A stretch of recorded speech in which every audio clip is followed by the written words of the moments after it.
Yang mulia Presiden Majelis Umum PBB, Yang mulia Sekretaris Jenderal PBB, Yang mulia para pemimpin negara-negara anggota PBB, tahun ini genap 75 tahun usia PBB. 75 tahun yang lalu PBB dibentuk agar perang besar, Perang Dunia Kedua tidak terulang kembali. 75 tahun yang lalu PBB dibentuk agar dunia bisa lebih damai, stabil dan sejahtera. Karena perang tidak akan menguntungkan siapapun. Tidak ada artinya sebuah kemenangan dirayakan di tengah kehancuran. Tidak ada artinya menjadi kekuatan ekonomi terbesar di tengah dunia yang tenggelam.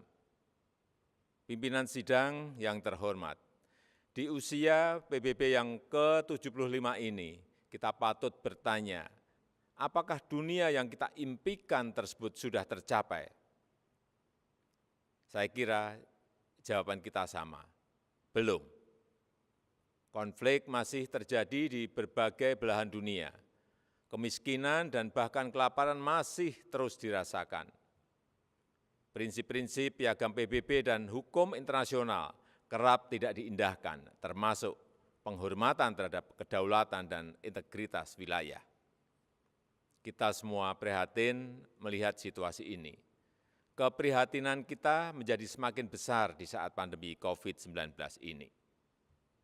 Di saat seharusnya kita semua bersatu padu, bekerja sama melawan pandemi, yang justru kita lihat adalah masih terjadinya perpecahan dan rivalitas yang semakin menajam.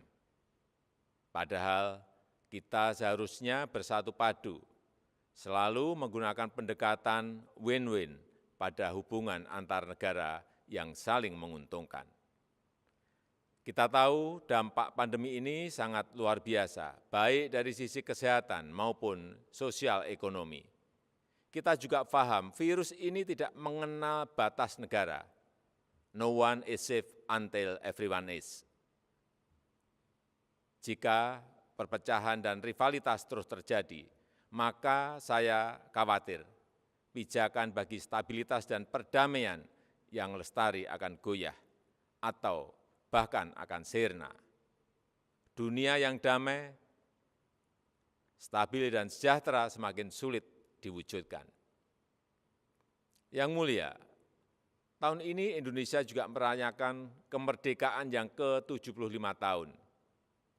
Dan sudah menjadi tekad kami, Indonesia terus berkontribusi bagi perdamaian dunia sesuai amanah konstitusi. Indonesia akan terus memainkan peran sebagai bridge builder, sebagai bagian dari solusi.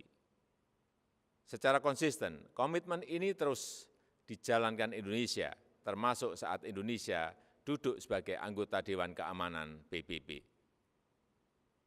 Spirit kerjasama akan selalu dikedepankan Indonesia, spirit yang menguntungkan semua pihak tanpa meninggalkan satu negara pun. No one, no country should be left behind. Persamaan derajat inilah yang ditekankan oleh Bapak Bangsa Indonesia, Soekarno, Bung Karno, saat konferensi Asia Afrika di Bandung tahun 1955 yang menghasilkan Dasar-Sila Bandung. Hingga kini prinsip Dasar-Sila Bandung masih sangat relevan, termasuk penyelesaian perselisihan secara damai, pemajuan kerjasama, dan penghormatan terhadap hukum internasional. Palestina adalah satu-satunya negara yang hadir di konferensi Bandung yang sampai sekarang belum menikmati kemerdekaannya. Indonesia terus konsisten memberikan dukungan bagi Palestina untuk mendapatkan hak-haknya.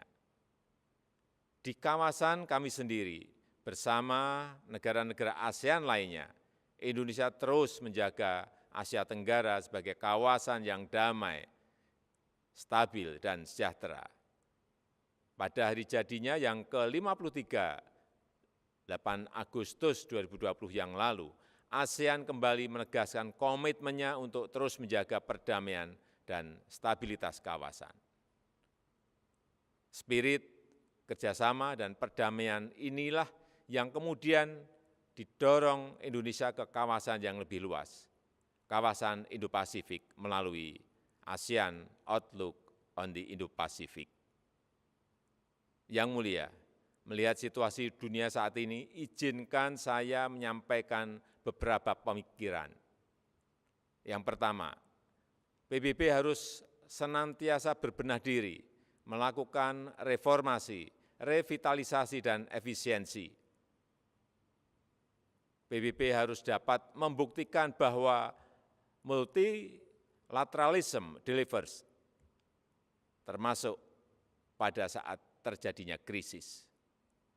PBB harus lebih responsif dan efektif dalam menyelesaikan berbagai tantangan global. Dan kita semua memiliki tanggung jawab untuk terus memperkuat PBB, agar PBB tetap relevan dan semakin kontributif sejalan dengan tantangan zaman. PBB bukanlah sekedar sebuah gedung di kota New York, tapi sebuah cita-cita dan komitmen bersama seluruh bangsa untuk mencapai perdamaian dunia dan kesejahteraan bagi generasi penerus. Indonesia memiliki keyakinan yang tidak tergoyahkan terhadap PBB dan multilateralisme. Multilateralisme adalah satu-satunya jalan yang dapat memberikan kesetaraan. Kedua, kolektif global leadership harus diperkuat.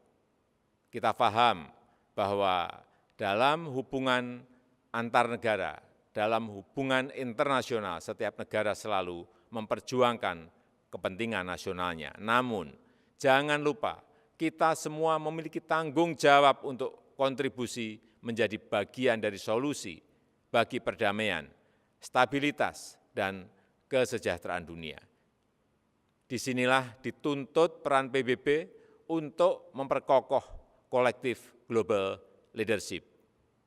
Dunia membutuhkan spirit kolaborasi dan kepemimpinan global yang lebih kuat untuk mewujudkan dunia yang lebih baik.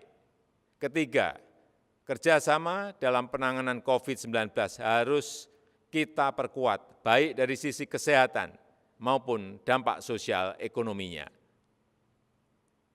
Vaksin akan menjadi game changer dalam perang melawan pandemi. Kita harus bekerja sama untuk memastikan bahwa semua negara mendapatkan akses setara terhadap vaksin yang aman dan dengan harga terjangkau. Untuk jangka panjang, tata kelola ketahanan kesehatan dunia harus lebih diperkuat. Ketahanan kesehatan dunia yang berbasis pada ketahanan kesehatan nasional akan menjadi penentu masa depan dunia. Dari sisi ekonomi, reaktivasi kegiatan ekonomi secara bertahap harus mulai dilakukan dengan melakukan koreksi terhadap kelemahan-kelemahan global supply chain yang ada saat ini. Aktivasi ekonomi harus memprioritaskan kesehatan warga dunia. Dunia yang sehat, dunia yang produktif harus menjadi prioritas kita. Semua itu dapat tercapai jika semua bekerja sama, dan bekerja sama.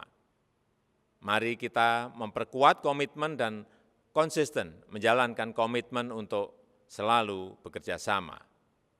Demikian, terima kasih.